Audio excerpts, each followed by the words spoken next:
শিলিগুড়িতে ট্যাবের টাকা জালিয়াতি কাণ্ডে মালদায় ধরা পড়ল এক রাষ্ট্রায়ত্ত ব্যাংকের গ্রাহক সেবা কেন্দ্রের মালিক।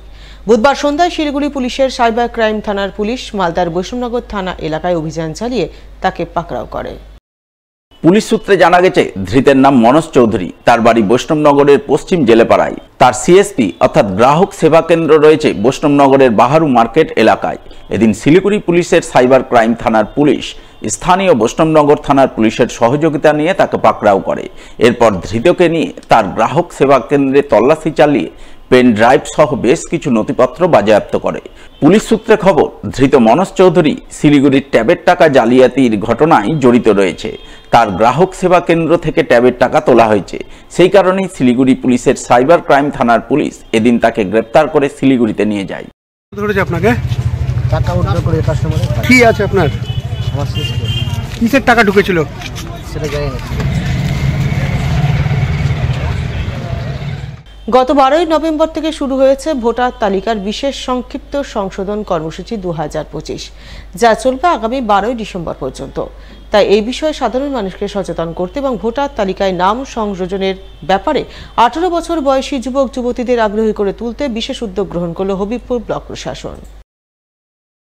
উদ্যোগের অঙ্গ হিসেবে ইন্টার স্কুল কুইজ কম্পিটিশন আয়োজন করল বৃহস্পতিবার। ব্লকের 11টি স্কুলে ছাত্রছাত্রীদের নিয়ে কুইজ কম্পিটিশন অনুষ্ঠিত হয় ব্লকের জিতু মঞ্চে। কম্পিটিশন শেষে মানিকোড়া হাই স্কুলের প্রতিযোগীরা প্রথম হয়। এদিনের এই কুইজ কম্পিটিশনে উপস্থিত ছিলেন হবিবপুরের BDO Manoj Kanjilal, joint BDO Rakesh Gayen সহ অন্যান্যরা। আচ্ছা, প্রথম question Ramtara Saint Thomas High স্কুলের জন্য। কত সালে ভারতের সংবিধান গৃহীত হয়?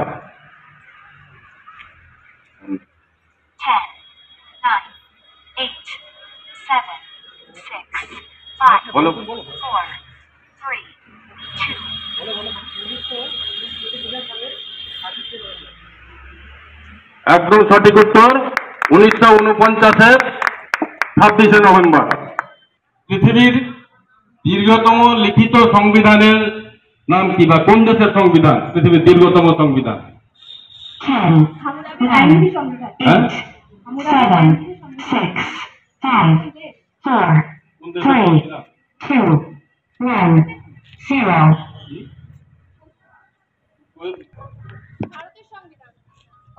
সঠিক উত্তর ভারতের সংবিধান। শুক্রবার থেকে শুরু হবে 3 দিন ব্যাপী মালদা উৎসব। তাই মালদা উৎসব শুরু প্রাক্কালে সেই উৎসবের অঙ্গ হিসেবে এক মেগা অঙ্কন প্রতিযোগিতা হয়ে গেল বৃহস্পতিবার। এদিন মালদা শহরের বৃন্দাবনী ময়দানে অঙ্কন প্রতিযোগিতা অনুষ্ঠিত হয়। বিভিন্ন বিভাগে আয়োজিত এই অঙ্কন প্রতিযোগিতায় কয়েকশো ছেলে মেয়ে অংশগ্রহণ করে। উপস্থিত ছিলেন মালদা উৎসবের মূল উদ্যোক্তা তথা মালদা জেলা সাংস্কৃতিক পরিচালন কমিটির সভাপতি প্রসেনজিৎ দাস সহ অন্যান্যরা।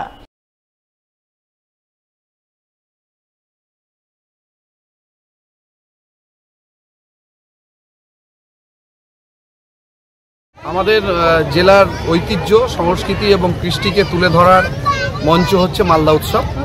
আর এই মালদা উৎসব মালদার মানুষের, মালদার প্রতিটি মানুষের, তাই ছোট থেকে বড় সর্বস্তরের মানুষের জন্যই মালদা উৎসবে বিভিন্ন ধরনের আঙ্গিক রাখা হয়েছে। আজকে এই বৃন্দাবনী মাঠ জুড়ে প্রায় 2,500 থেকে 3,000-এর উপরে ছাত্রছাত্রী মালদা উৎসবের মেগা অঙ্কন প্রতিযোগিতা হচ্ছে। এখানে আজকে অঙ্কন প্রতিযোগিতা হবে এবং আগামীকাল থেকে মালদা উৎসবের মূল অনুষ্ঠান শুরু হচ্ছে 29, 30, 1। আপনাদের সবাইকে আমি মালদা উৎসবে আমন্ত্রণ জানাই। এই উৎসব সকলের, জেলার উৎসব, জেলার মানুষের উৎসব। এই উৎসবে সকলে মিলে আসবেন এই আহ্বান রাখলাম।